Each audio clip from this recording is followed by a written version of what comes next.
Good afternoon. My name is Tuomas Forsberg. I'm director of the Helsinki Collegium for Advanced Studies.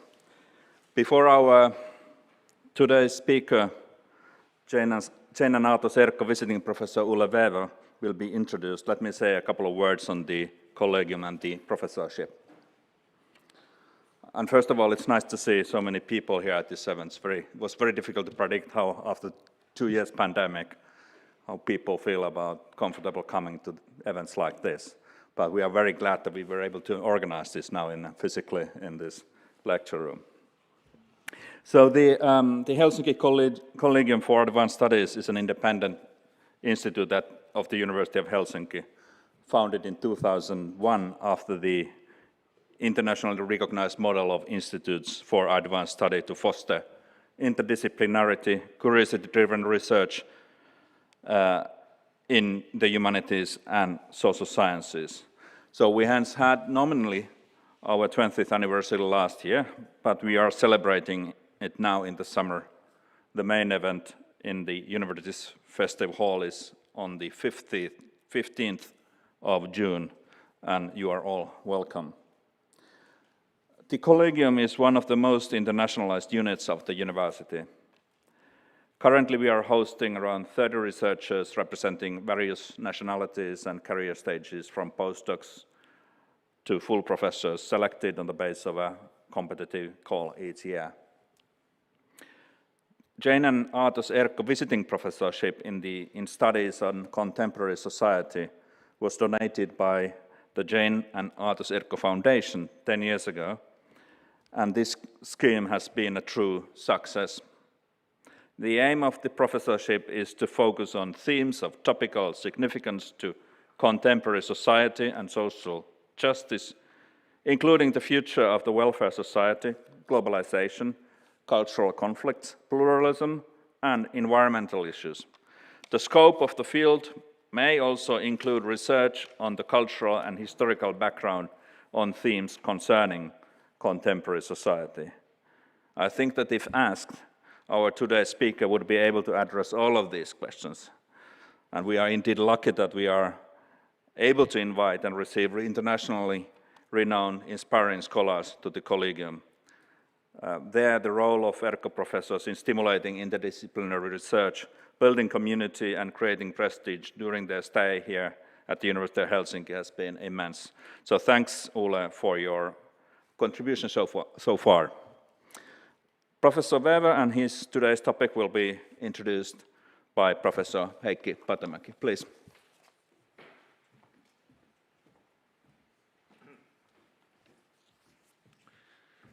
Thank you, Tuomas. It is my great pleasure to introduce one of the best-known IR scholars, one of the most cited IR scholars in the whole world.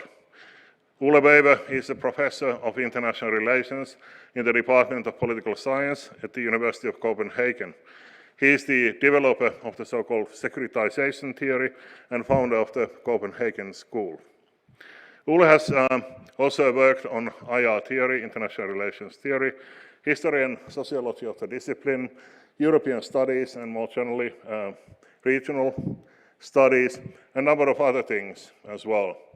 He is also well known for his collaboration with another world-wide known scholar, Barry Busen, and perhaps especially the works on regional security complexes are worth mentioning. Prior to his chair at the University of Copenhagen, Ole was a senior research fellow at the Copenhagen Peace Research Institute from 1985 to 1999.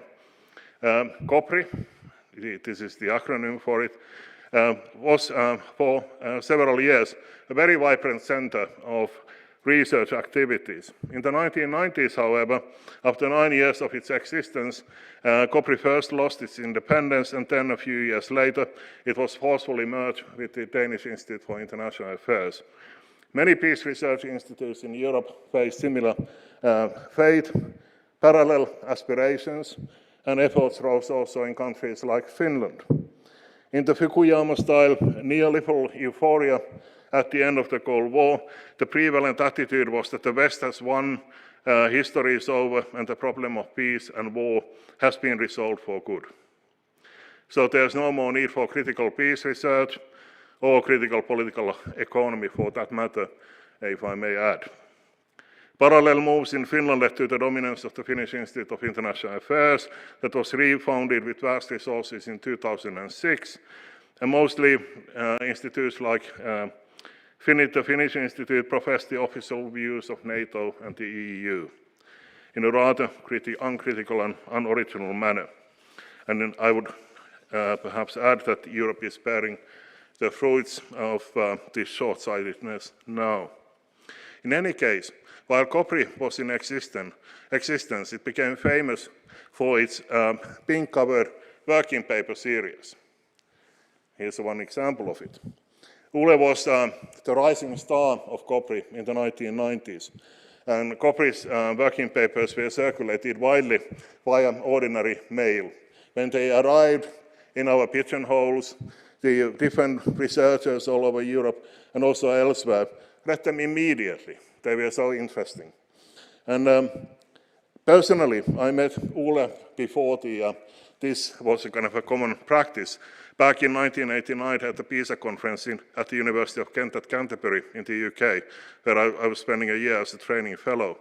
At that very moment, the Cold War was coming to a dramatic but peaceful end.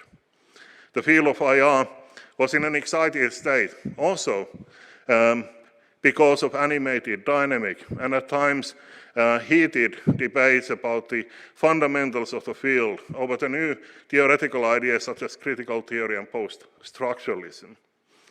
At the 1989 conference, Ole presented a paper that was published in the Pink series, and this is the very paper. It was called Tradition and Transgression in IR, a post-Ashleyan position. In the paper, Ole locates himself on the edge of political realism, calling his position a form of post-structural realism. The idea of which he is particularly famous, of security as a speech act, was already present in that paper, and it was even more so in another working paper from 1989. However, his celebrated works in which the concept and related theoretical ideas were more fully developed didn't appear before the mid and late 1990s. The rest is history, while this history still continues.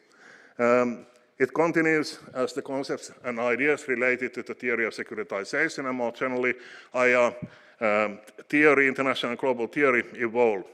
Today's topic is firmly anchored in the 21st century context and indicates some of the new directions that Ole's work is taking, climate change as a security issue. Without any further ado, the floor is yours, Ole.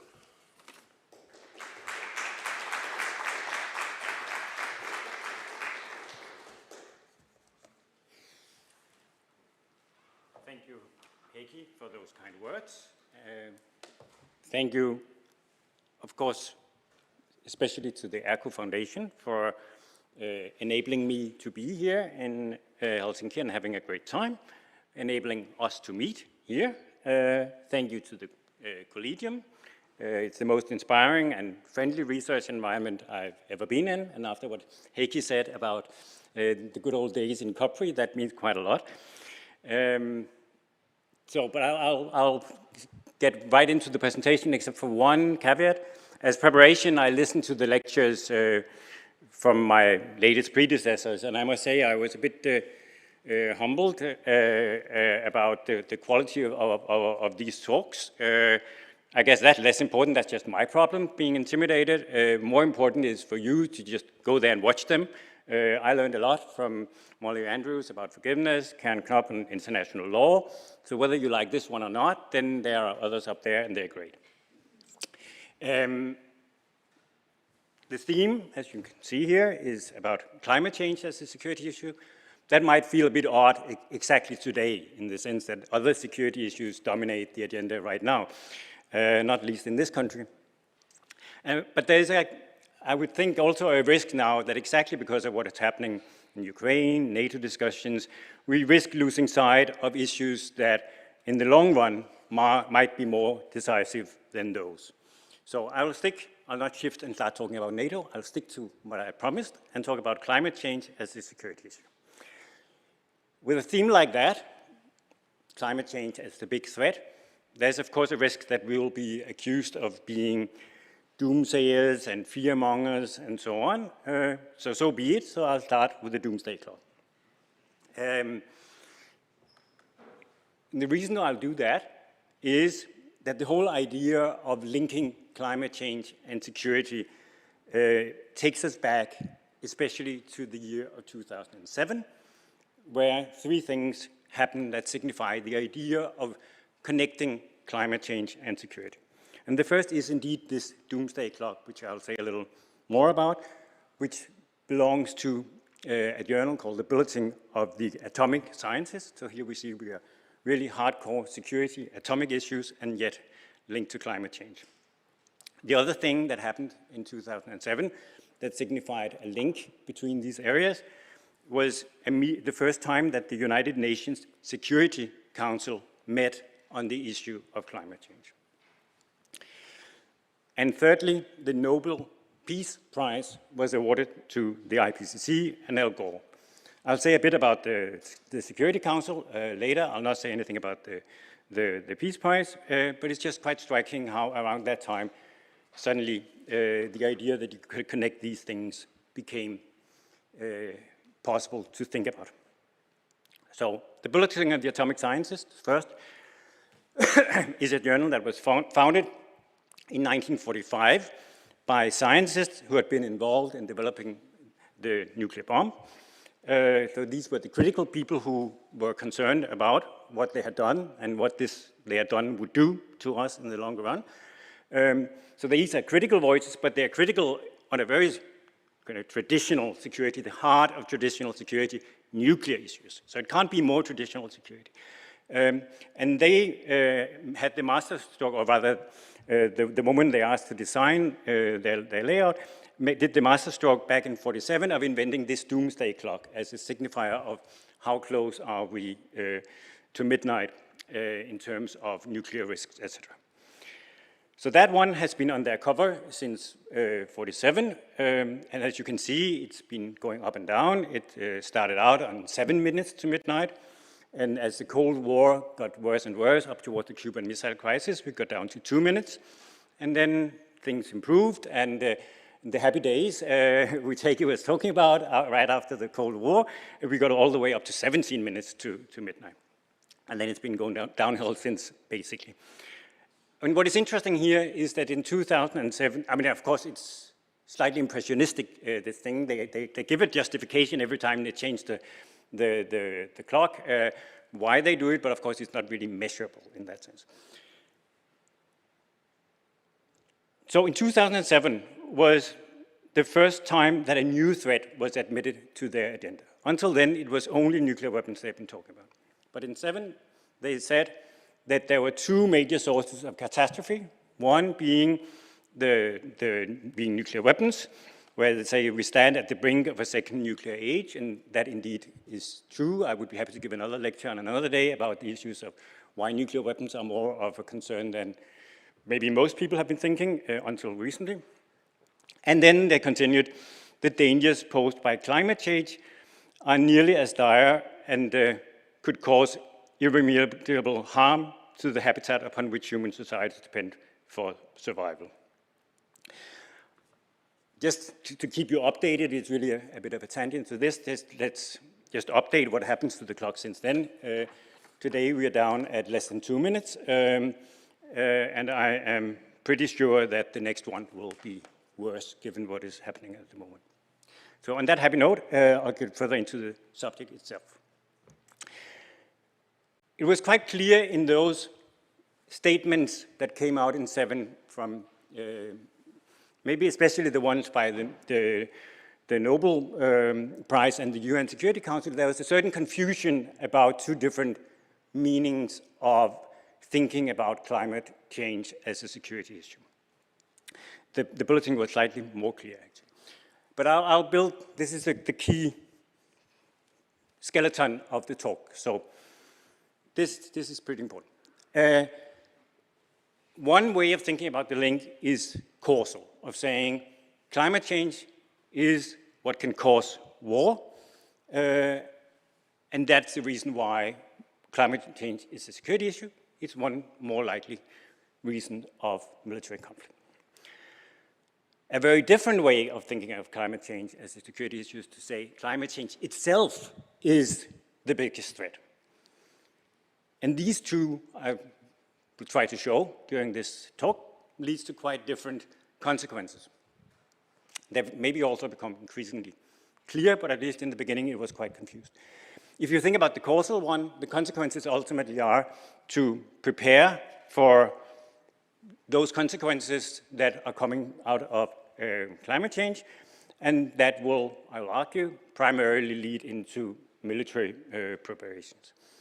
Whereas if you think of climate change itself as danger, then the conclusion is to say, okay, that we have to prevent that, so it leads to points towards action to prevent climate change. So we are in a sense getting a security version of the typical distinction between adaptation and mitigation as two different approaches to climate change.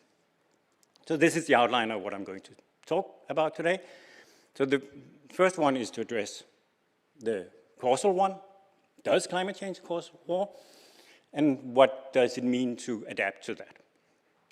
And the second one is, if we see climate change as the biggest threat, what kind of security policy does that lead to, and what does it mean to confront it in a security mode? Or now that Heikki has already given the term away, to think of securitizing climate change, where will that take us? But let me first explain a little more why we have these two different kinds of climate change. And that is the first little digression I'm going to do into more theoretical stuff. Otherwise, I'm not going to do a lot of security theory or international relations theory, but just a first brief tour into it. So the background for this whole thing about what is a security issue is that back from those days, in the 80s basically, there has been a criticism of the traditional concept of security. The idea that we only have national security has been criticized as being too narrow. It's too narrow in the sense of why only think about the security of states. There could also be security concerns on behalf of others, and that would typically be thought of in this kind of levels sense, that why only states, why not regions or the globe, or why not groups or individuals? And the other criticism is more different kinds of security. Why only military security? Why is that more important than dying of hunger or having destruction in the environmental area and so on? So you could think of the widening as looking something like this. You're moving out from the established core of military state security in these two different directions. Strangely, in those discussions, this is pretty accepted in the discussions, even those people who have taken part in that often overlook that the widening actually takes two quite different forms, that there are two different ways of widening. One is to say there's a link to classical security, and the other is to say something is equivalent to traditional security. So there's a difference between saying climate change is a security issue because it can cause violent conflict. That is, in a sense, is saying the concept itself means what it's always meant. It's when the shooting begins that it becomes a security issue, but I've just traced that thing back in a causal change to a deeper reason, or the same for identity. Identity issues might be what causes this, but it's only when it becomes a military conflict that is security. That's conceptually not so challenging because, in a sense, the real indicator is the good old one, people killing each other. But the other version of extending is conceptually more challenging. Can other issues be equally important? Do they have the same qualities as military security in the sense that they have an urgency and ability to upset everything else and so on? That is conceptually more demanding. So when climate change started to come on the agenda, we typically saw that the more policy-oriented work in the think tanks and foreign policy institutes that Heikki were mentioning, everyone would suddenly have a project on climate change and security. That would be in the first sense, because that's the easy, less challenging one of saying, let's study whether climate change leads to conflict. And it's also what the more quantitative scholars would do, because that's something you can go out and measure. But ironically, the broader political debate is probably more about the other one. When politicians and activists and so on want to talk about climate change as the new security issue, it's mostly that people mean this is the new biggest threat that we are confronting. So I'll say a bit about each of these. The first, and they're different, because the first one basically becomes the question, is it true? Does climate change lead to conflict? Whereas the other one ultimately is it wise? Is it a good idea to securitize climate change? Should we treat climate change as the biggest security issue? So is it true? Does climate change lead to violent conflict? And here I'm just summarizing a lot of, I haven't been doing this kind of research myself. I'm summarizing a broad field of many different kinds of research. The most obvious way is to think in statistics. So just like in international relations, there was a famous democratic peace literature where people looked at all the numbers and said, oh, we can show that democracies don't go to war with each other. So we can go to the statistics and find out what causes peace, what causes war, and so on. So the most compelling version of this would be if you can show by statistics that there's a link. And at first that was somewhat problematic, but that in itself, that you can't show a link doesn't show that there is no link. The data might not be produced the right way to ask this kind of question. Then the other way of looking would be to look at cases. So you can do, and that's what geographers, anthropologists, ethnology and so on has been doing. For instance, famously looking at things like Darfur, saying, is it climate change that caused the conflict in Darfur? Yeah, you can say you had some smallholder farms, and then you had nomadic pastoralists, and they used to be able to stay away from each other. They didn't love each other, but they didn't have to go to the same places. And then with climate change, they were pushed into intersecting, and therefore these groups that were different ethnically and religiously got conflict, but the conflict was really triggered by climate change. This is controversial whether that is actually the explanation, but so the story went. And the same you could do with local studies in India and Bangladesh and showing how climate change caused conflicts. But these are only cases, so it doesn't necessarily prove a general relationship. It might be you could do similar cases showing how climate change actually meant that there was no conflict in a particular place. So another way of doing this is to look at intermediary factors and say, migration, we certainly know leads to violent conflict. That is well known from all kinds of other works. And it's also known effect that climate change leads to migration, so in that sense it's hard to avoid the conclusion that there will be this kind of link. More surprisingly maybe is that a lot of people think that scarcity and the fact of having less water, food, etc., should lead to conflict. But actually there's a long debate in the field showing that it's not so obvious that scarcity leads to conflict. Depends very much on what kind of relationship you have in advance. If you have a good relationship and cooperate, you might need to cooperate more when things get more challenging. If you have a bad relationship, it gets worse. So it's surely, if you're looking at water in the Middle East, it's likely to generate conflict because the relationship is already bad, but in other places you might not actually get conflict out of. So even if climate change leads to scarcity, it doesn't necessarily lead to conflict. So this was the starting here. Then increasingly there are people who try to fill out the statistical box there. So some of the early studies would look at Africa especially and would argue that you can actually calculate statistically that a 1 degree increase will lead to 4.5% increase in civil war, and a certain number in the next, and you can count the battle deaths and so you would say you could actually lead to at least around 400,000 direct battle deaths and then indirect effects and so on. And in the same tradition, there was a quite striking and somewhat peculiar meta-analysis published in Science in August 2013 by some of the same people. What was slightly weird about that one is that they looked at every study that looked at the link here,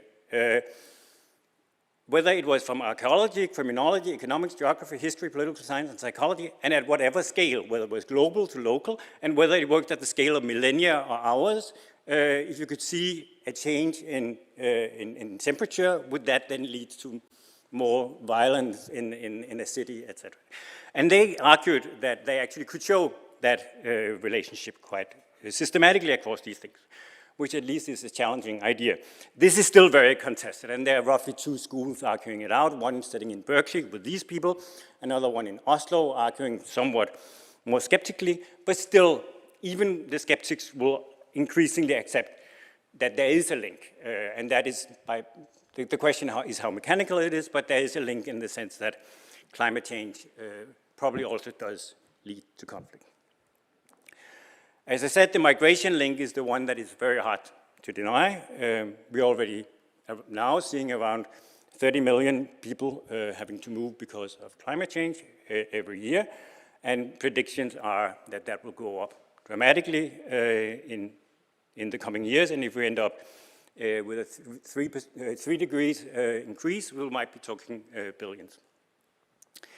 This is a slightly risky place to put our emphasis politically, in the sense that, of course, a possible conclusion is then, well, let's stop those migrants, which is, of course, what we see in so many other issues. So it's also slightly problematic. And it's also to be remembered that there's nothing new in climate change leading to migration. It has, of course, done that during human history. The difference is that it's happening more quickly, and that we have created nation states and boundaries so that people can't move that easily without getting into conflict. It's noticeable here also that a lot of these effects are mostly hitting in the global south, as long as we are talking the range up to 2 degrees, and one might also be a bit cynical and say that might be the reason why we ended up with that 2 degrees aim. The whole idea that the whole debate about climate change was focused on 2 degrees for a long time was a bit arbitrary originally. You just had to set some level. And then it probably stabilized, because up to 2 degrees is mainly the rest of the world that feels the pain, not us, but we're going to do it later on.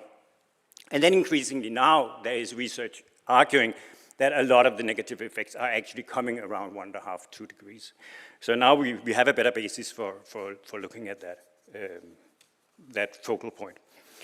But even if the North mainly feels the indirect effects of conflict in the South, there are also people who argue that it might actually lead to conflicts here. This famous book, Climate Wars by Quinn Dyer, opens up with the following lines. Since the final collapse of the European Union in 2036, under the stress of mass migration from the southern to the northern members, the reconfigured Northern Union, etc., etc. So arguing basically that and which is not completely implausible, that Southern Europe will be very hard hit by climate change. Yet the idea of climate wars is a problematic term. I mean, it generates the image that climate wars is a distinct kind of conflict separate from other wars, so that we have ethnic conflicts and economic conflicts, territorial conflict, and then we get climate conflicts as a separate category. That's not the way it works. As we saw with the example from with the Darfur, or the question of water issues in the Middle East and so on, it's rather that those places where you have other reasons to get a conflict, climate change makes everything more difficult. So every already existing conflict cause gets more difficult to handle.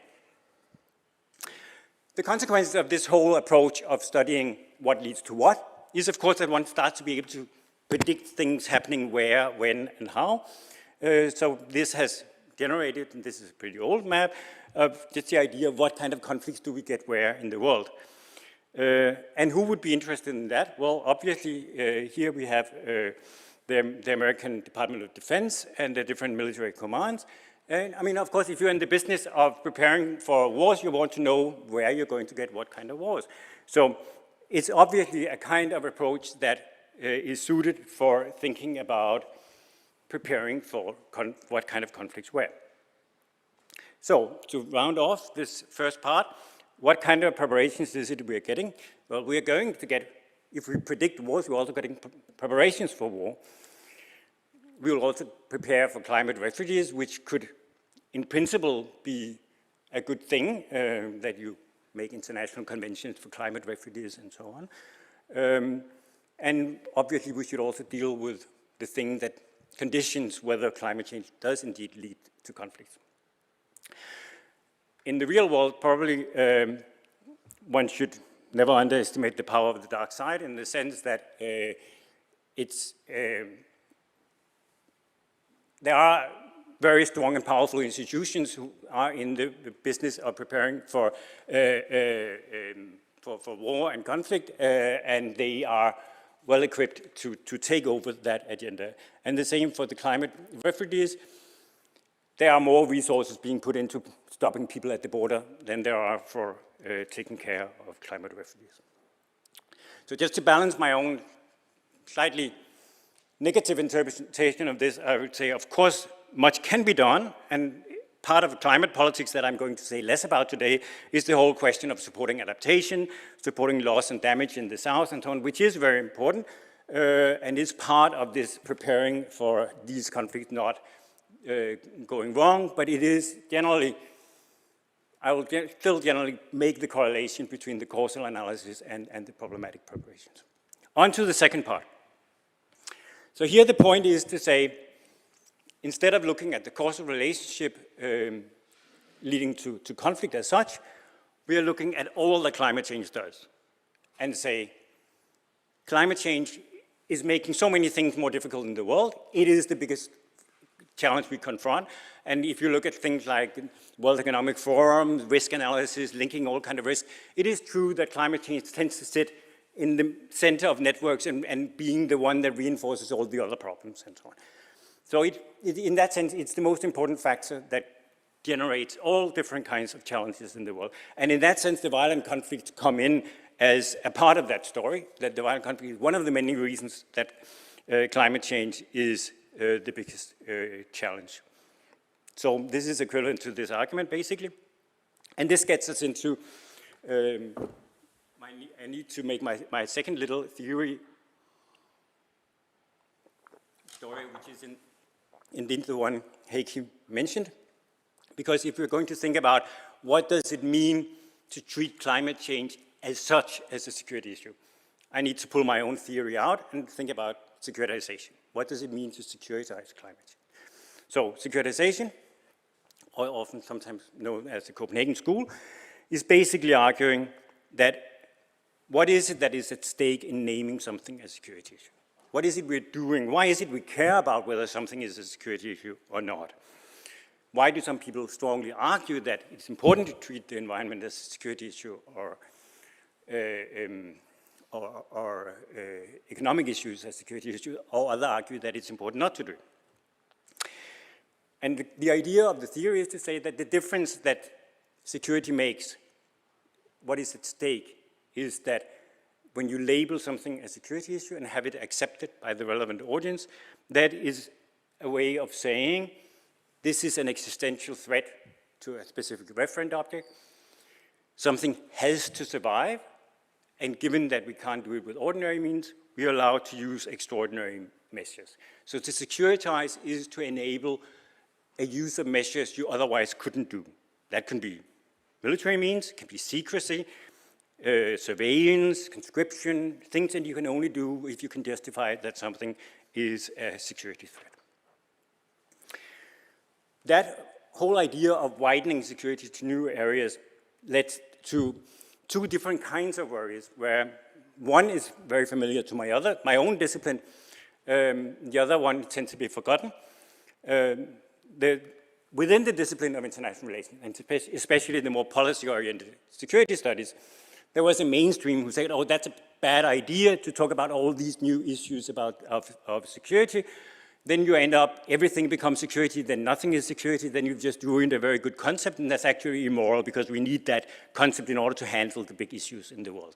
So don't widen security, we want to keep it narrow. But there was, interestingly, also a worry from those people who now got the option of having their own security. And especially environmentalists, actually, if you go back to the 1980s, the dominant reaction was actually to be a little worried about that potential. So people could see that environmental security was a way of getting more prominence, a higher status, urgency. You are elevating environmental issues up to the same level as security issues. Great. On the other hand, you also get caught in the logic of security. Do we want to deal with the environment as an us-them issue, as a threat out? What if we are the threat? Can we fit that into a security logic? So the whole idea of an external danger was seen as problematic. So a lot of environmentalists basically were saying, thanks, but no thanks. Environmental security is too high a price. We don't want to get into that security box. But it's quite striking that nowadays, generally, there's much less hesitation among environmentalists and people interested in the climate, say climate security. Let's push that. And generally, securitization theory has a warning that is more in line with environmentalists of saying that what the theory points out is that it is a choice to make something a security issue. It's not something you can find out by looking deep at the issue itself. It's a choice to turn it into a security issue, and you have to stand up for it and be responsible for that. And ultimately, it's a choice of saying we're going to handle this in a more of an emergency mode instead of normal politics, which at best will be a trade-off between gaining some speed and decisiveness, but also a loss of political openness and deliberation, because suddenly it becomes a question of necessity. And necessity means less choice and so on. Okay, so if we securitize climate change, what would that be about? I mean, global war on terror, we could clearly see that by securitizing terror, which was the dominant issue in the zeros, we could justify a lot of things. A lot of actions that otherwise wouldn't have happened. What about and we saw with the type 1 climate change, we saw how that could lead to specific actions. But what about type 2 climate security here? What kind of extraordinary measures does that need to lead to? And that has actually been the big puzzle from the beginning. From the beginning, when we started to think about this, the big puzzle was that it was very unclear what would be the purpose of doing it. What would be the action it led to? So if you would ask, has climate change been securitized? For decades, the answer has been, yeah, probably. It's a very widespread argument that it's the biggest threat. Yes, people buy it, and therefore we should do what? That has been hanging in the air for decades, actually. So just to back up the idea that there is a general acceptance, if you look at opinion polls and ask, if climate change is a major threat, and you even here ask to your country, it's not to the world or your personal life, it's to your country, which would bias you towards more traditional concepts. Even there, climate change comes up very high and generally going up. But then what? And this has for a while made climate change a bit of a political joker in the sense that it's sitting there, securitized, ready to be used for some agenda, but which one? You could pick it, and if someone comes and says, therefore we have to do this and that, it might be available in some sense. So that's a bit thought-provoking. But let's try more systematically. Let me first just very briefly introduce 3 different ways that extraordinary measures could be thought of in relation to this, and then get into more specific argument about what is happening now. The first, and this is, I'm taking a Danish newspaper here, because it is something that I met first around, in the time around, and when I cut to this whole issue around the COP15 in Copenhagen in 2009, and James Hansen, the very famous climate scientist from NASA, who was instrumental in getting it on the political agenda in the US, gave an interview and said all this that sounded right out of a securitization textbook, that democracy has failed, we're in an emergency situation, it's a compelling necessity, and so on. And this is so not democracy, then what? This sounds a little problematic. Then in the end, it wasn't so radical. He was just saying that that's why he supported Greenpeace activists and civil disobedience and so on. But still, there are people who take this civil disobedience further. There's this best-selling book of a Swedish scholar and activist, How to Blow Up a Pipeline, Learning to Fight in a World on Fire. So the idea of climate activism going quite far is one possible side of extraordinary measures. A second one is the Security Council. As I mentioned in the beginning, that was one of the things that happened already in 2007.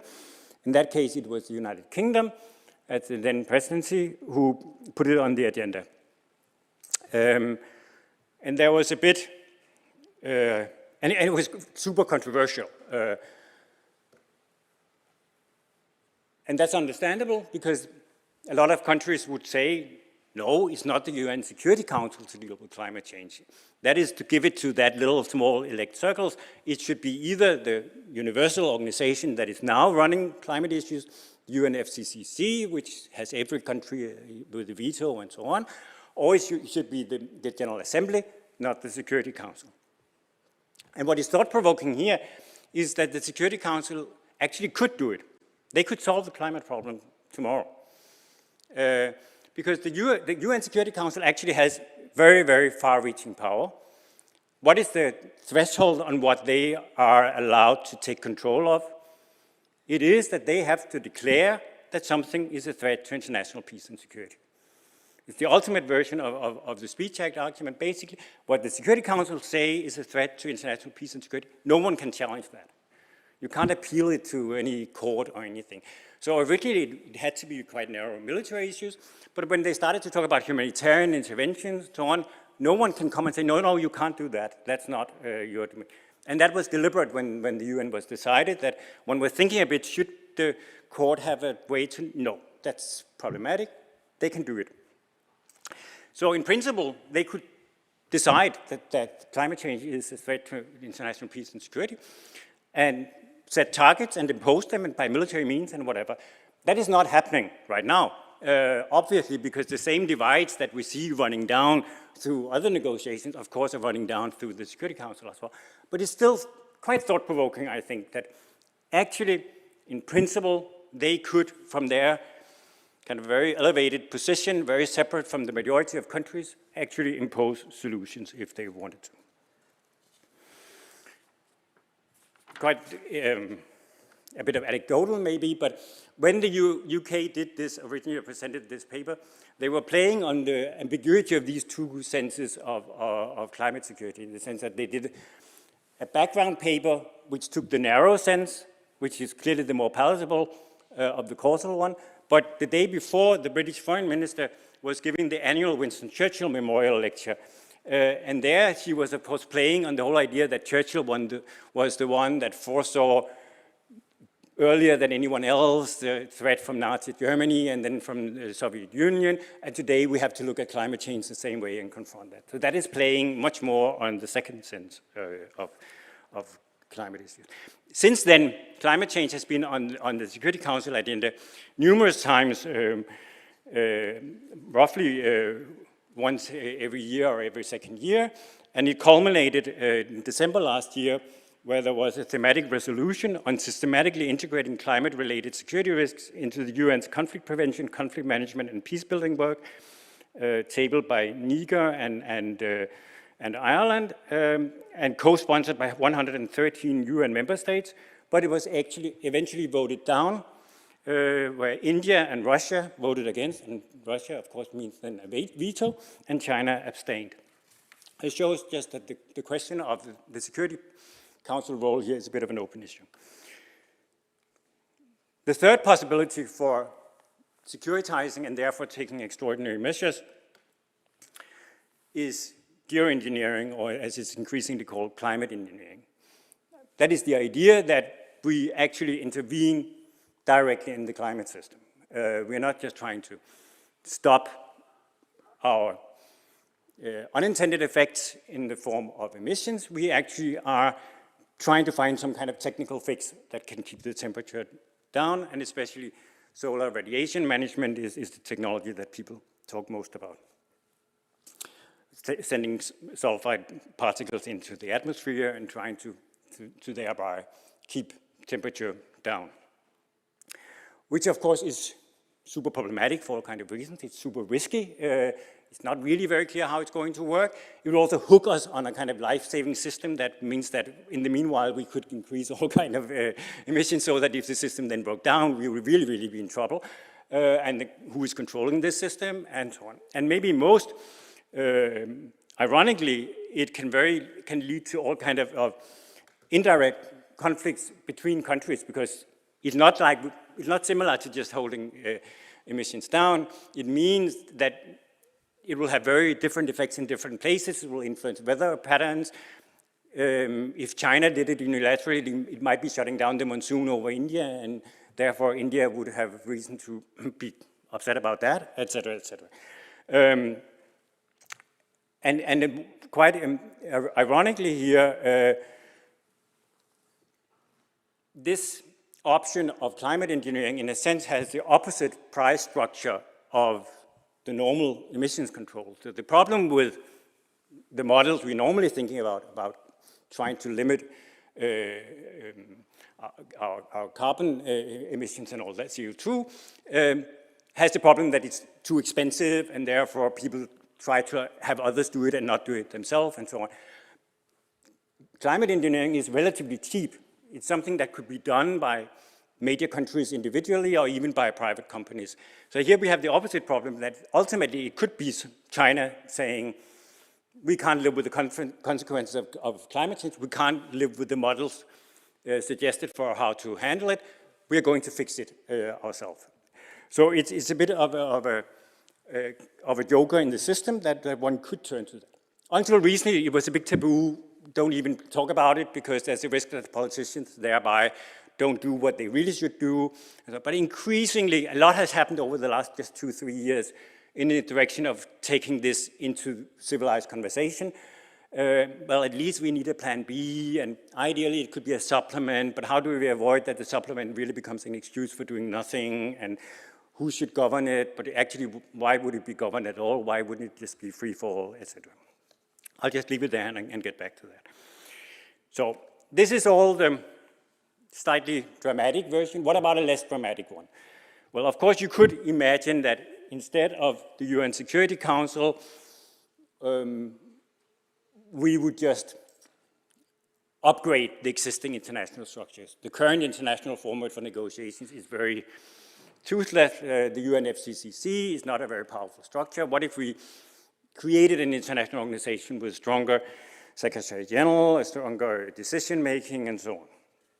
Is it possible that after some kind of dramatic events, of which we have seen some, but something even more dramatic, a break off of a major part of the ice sheet in Antarctica, whatever, more fires, what would it take for a sense that we have to shift something? That is possible, and until recently, that is where I would end a version of this talk and say, well, all these bad things I'm talking about is really at best going to be a pressure to get us to take more moderate action. We don't end up in either the worst version of the militarized, or we don't end up in the concentration of power like the Security Council or some other top-down structure.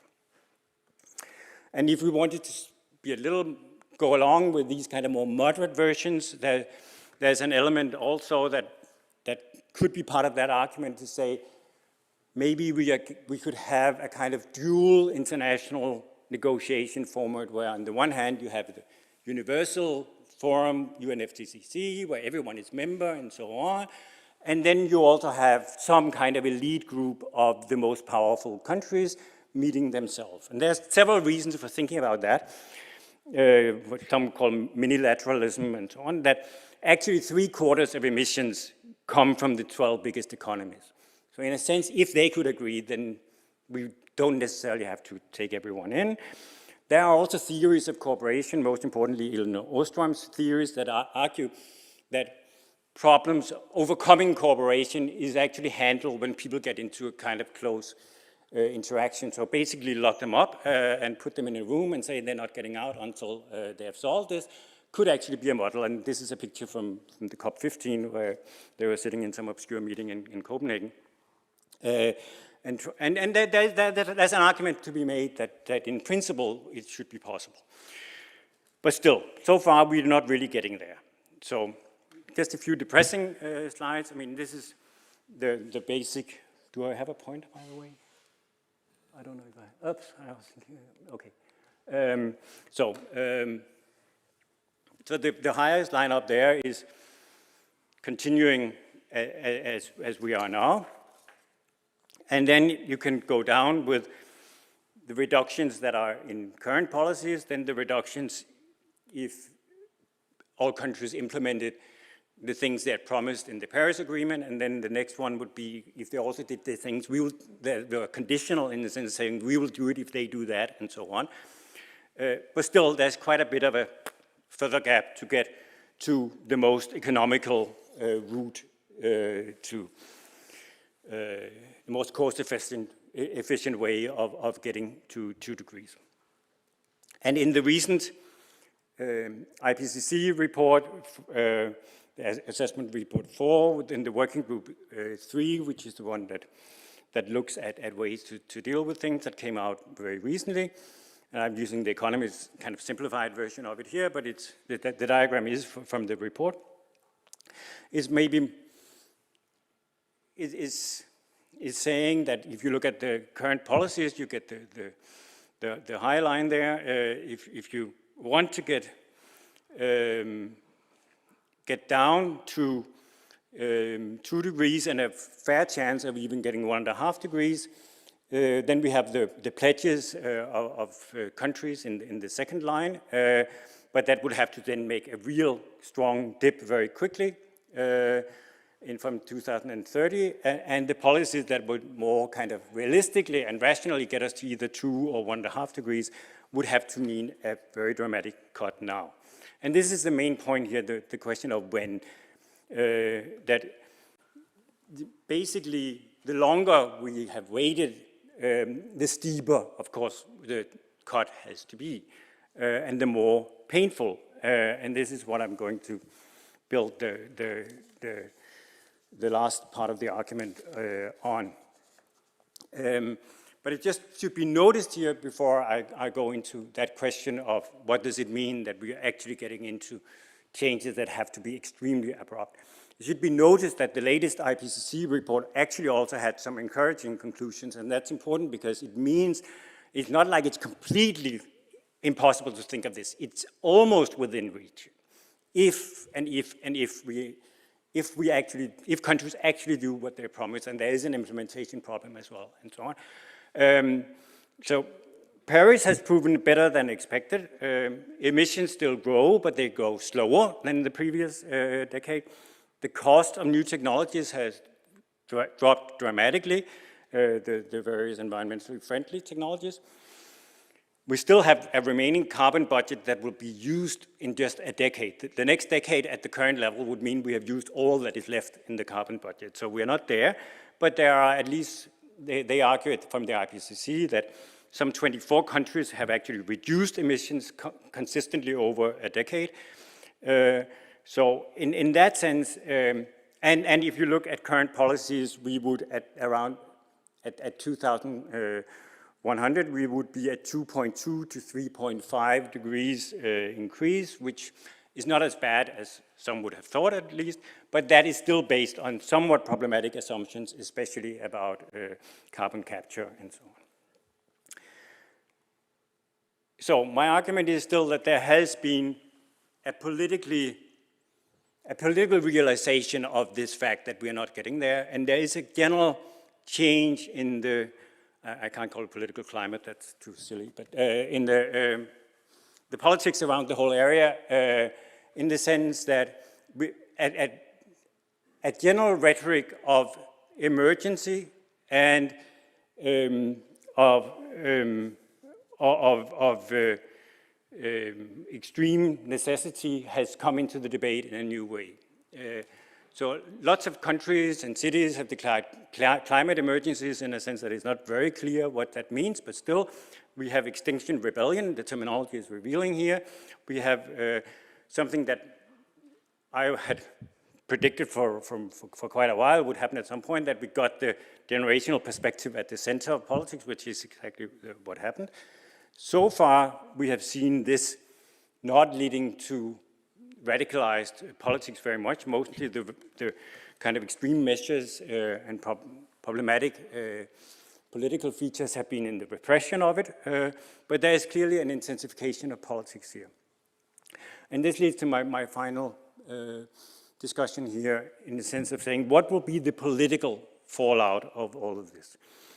It's quite clear that political, international action on this is not going to come through the current institutions. It could happen, if it should happen quickly, it could in principle be the UN Security Council, not likely to be them, but it could be some other more top-down format. That would have a very strong anti-democratic element. To have a handful of countries decide climate policies is internationally undemocratic, but it will also probably be domestically undemocratic, because if we suddenly have targets imposed from the top, there will be countries where that is not possible to carry through domestically through the democratic system. It would in that sense be similar to the Euro crisis and the technocratic regimes in Greece and Italy for a while. What will happen in a country like Poland, and for not to speak of various countries in the global south, if they suddenly have to meet targets that are forced upon them and that do not have domestic support. So there is a scenario here of action coming, but through an undemocratic format. This is something that is not popular to talk about. It's not in any of the sides' interest to talk about it, because it's basically assuming that there is a logic of this is almost too late, and because it's almost too late, we will take dramatic action. Of course, the anti-action side don't like that, because they don't buy the premise that we are in an emergency. Of course, the activists don't like it either, because they don't like to be associated with something undemocratic and so on. But it is increasingly a possibility that either we don't have action, which is a very real possibility, or if we actually get action, we get it through politically problematic forms. This is dangerous to talk about. So far, it went wrong for me in my first attempts to do it. Something I was saying on Australian radio traveled through Breitbart, who wrote about it and spun it as if I was advocating the UN Security Council to interfere against the US, however you do that, given the veto.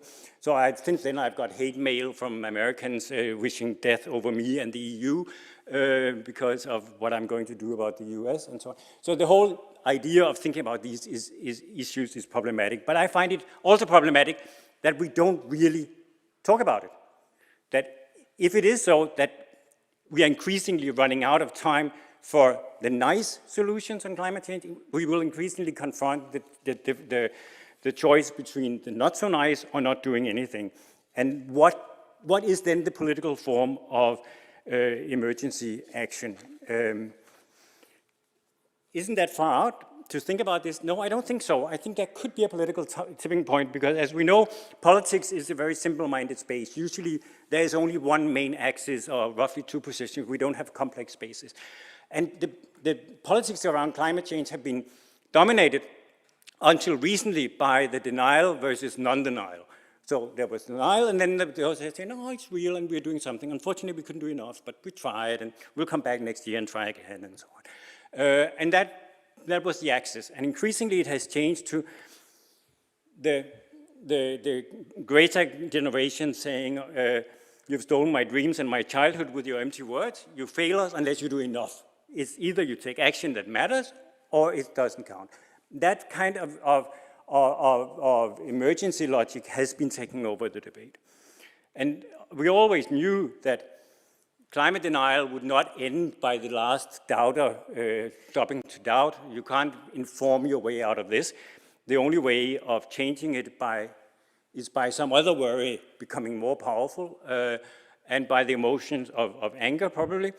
And the question is then, and this is my kind of final provocation here of saying, is it possible that we're having a political tipping point where suddenly the classical attraction for a statesman of being the protector of people, the classical statesman thing comes in? We saw it during COVID.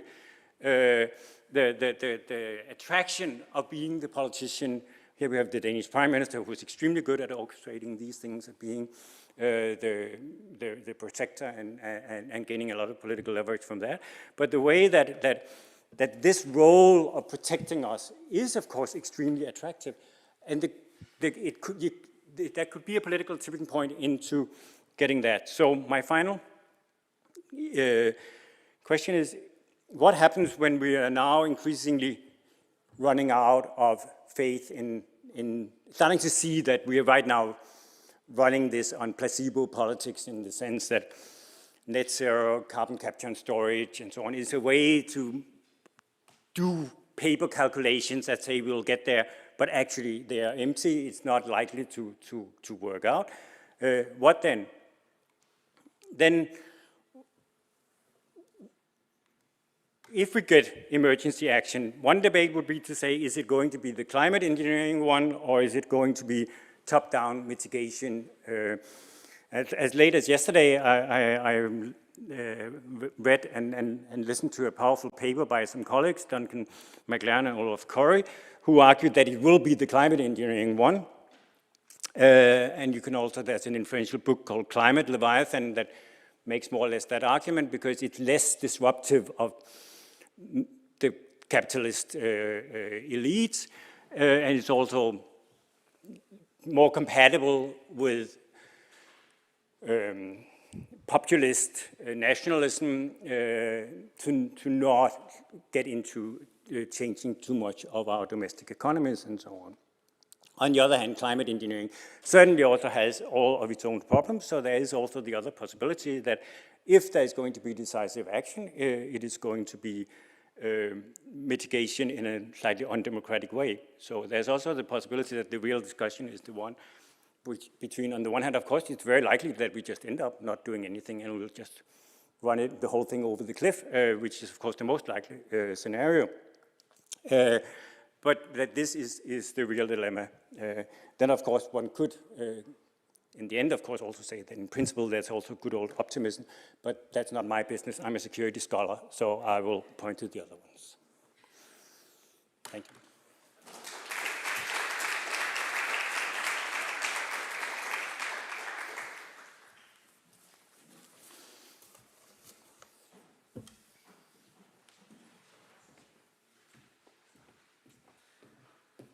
So thank you very much for your thought-provoking and well-organized lecture.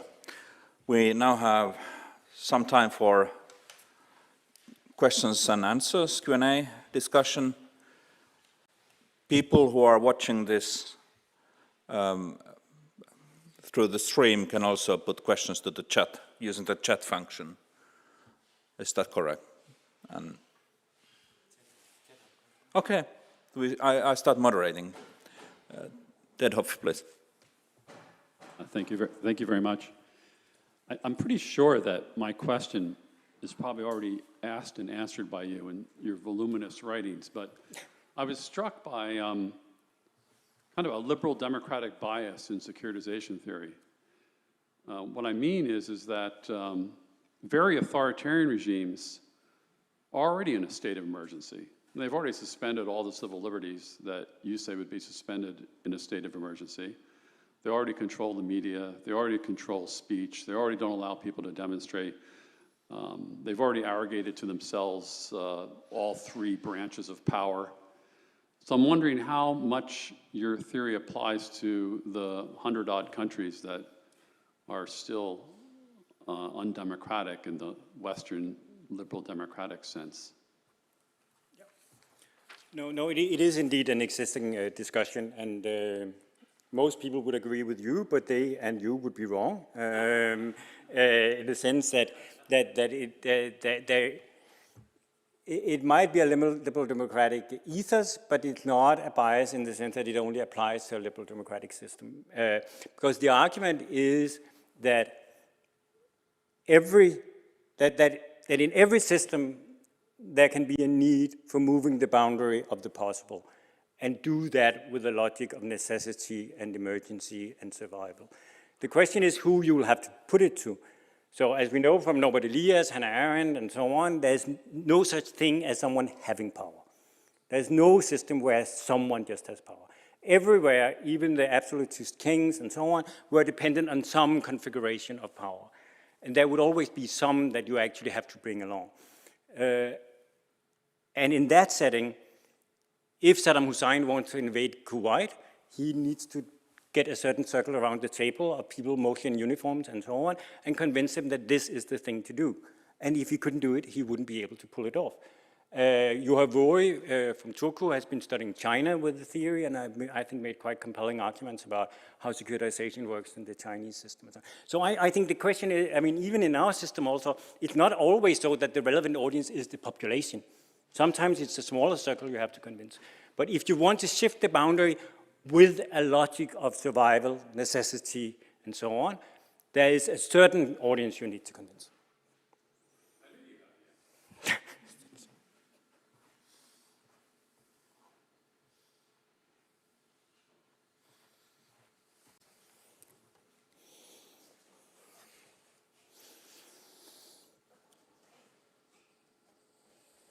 In the absence of other questions, I always have a couple.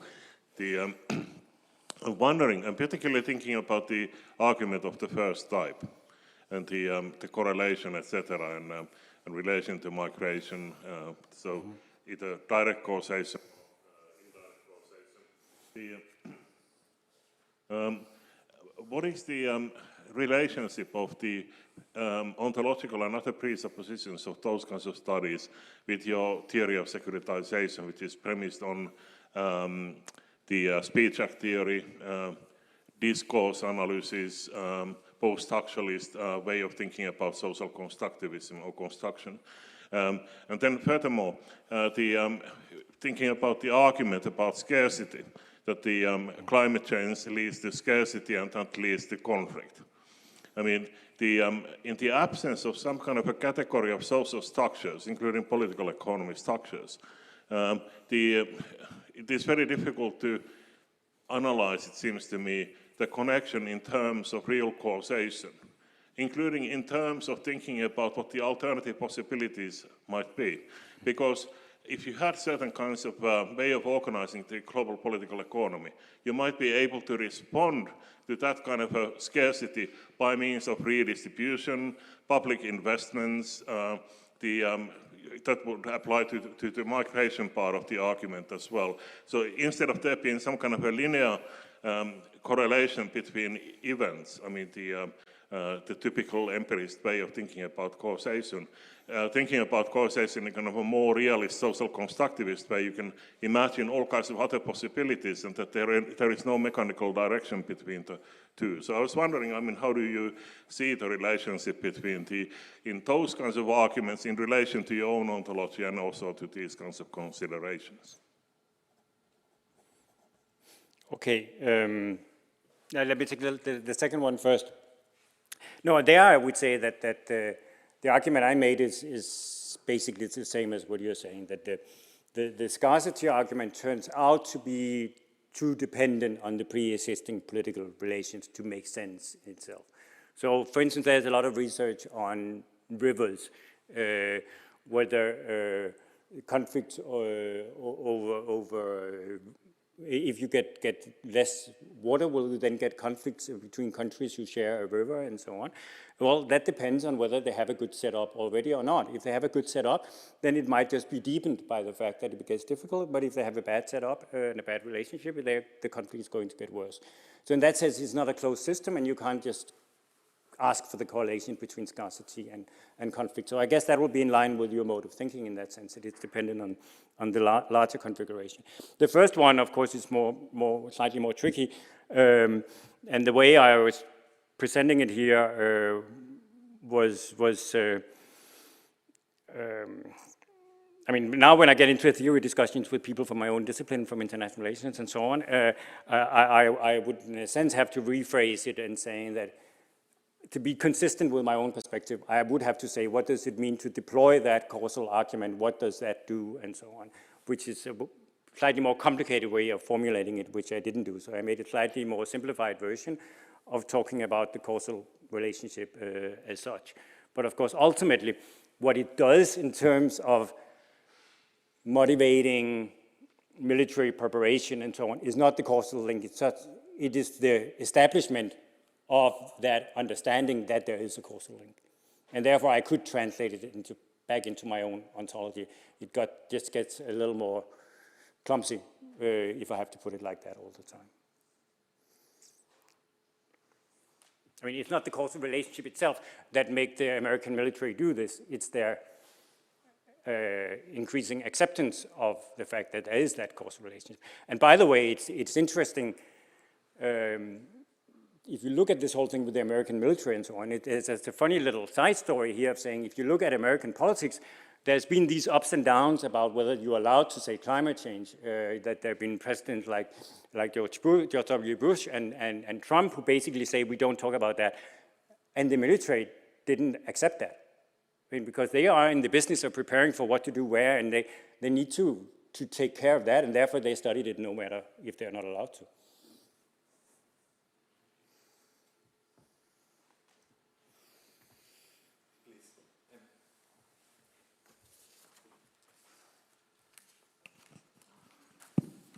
Henry Vogt from the University of Turku. Just a quick question. I came to think of the deliberative democracy school, and especially a book by John Drysack and Jonathan Pickering, The Politics of the Anthropocene, in which they call for some sort of ecological reflectivity. In their book, it's defined as the capacity of structures, systems, and sets of ideas to question their own core commitments, peoples, and if necessary, change themselves while listening and responding effectively to signals from the Earth system. I started wondering how do these types of ideas fit into your framework? Do they have even desecuritizing capacity? Yeah. Should I answer that, or should we? I saw there were quite a lot of questions, so maybe we should take several questions. I'm happy to answer this one. I'm Emma Hakala from the Finnish Institute of International Affairs. I was wondering also, because it seems to me that there is still this sort of discussion and discourse and also literature about climate security, which is not really focused on the conflict argument, but it's more like maybe a human security, climate security. And I don't know if it really goes into the sort of the second type of securitization either, because it doesn't really fulfill the exceptional measures. It doesn't really mobilize them. But nevertheless, there is this discussion, and there is actually a lot of activity on it, and some sort of preparedness measures are being sort of practiced based on the climate security arguments. So what is that to you? Is it security at all if it doesn't really fulfill the exceptional measures, or is it something in between? Good question.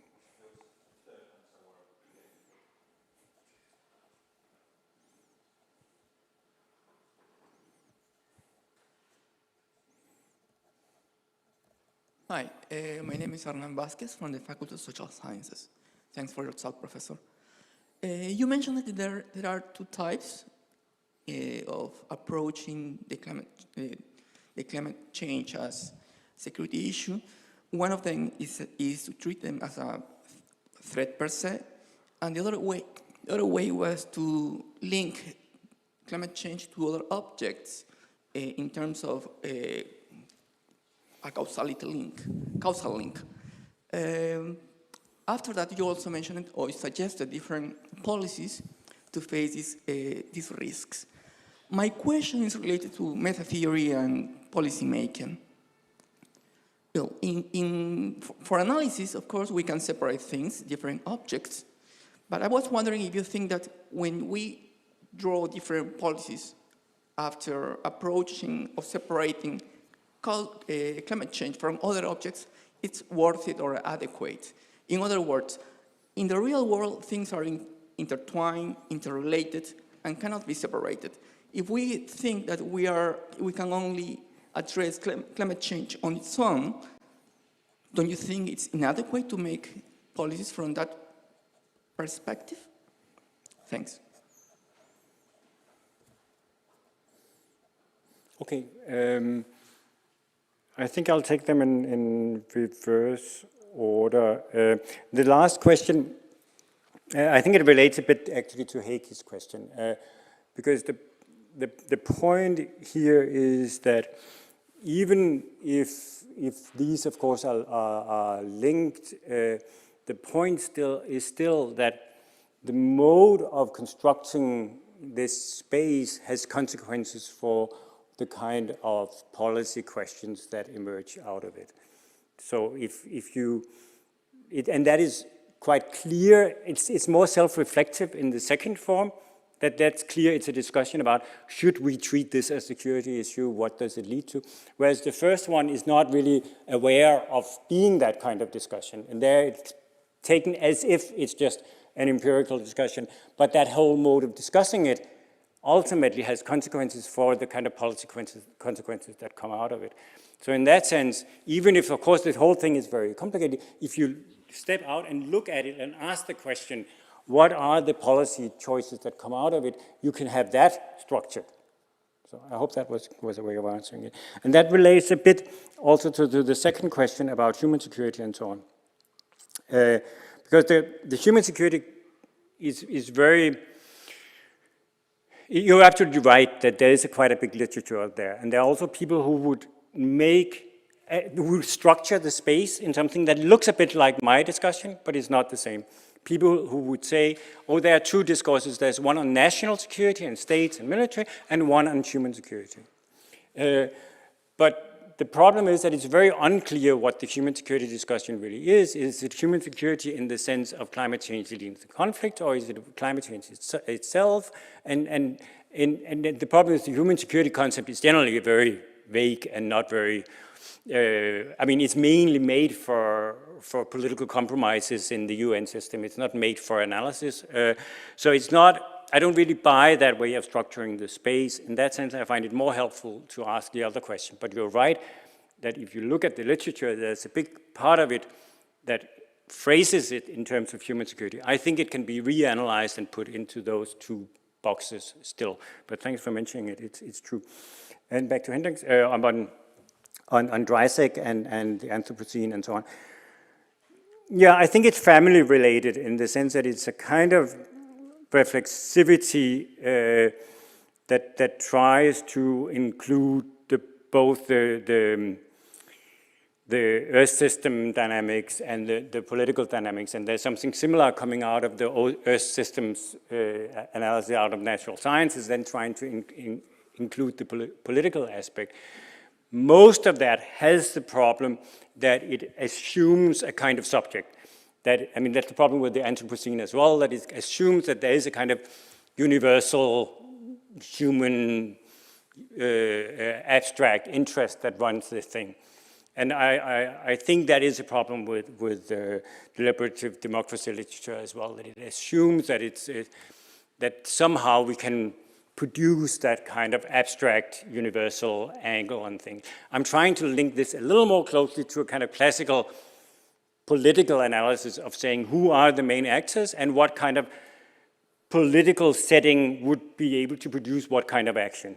Currently, it's mostly divided in classical geopolitical sense and competing, but if they would suddenly come together to produce action, in what form of setting would it be possible to produce what kind of political constellation? And that more power political realist analysis is not so present in that other literature, even if there are some overlaps otherwise.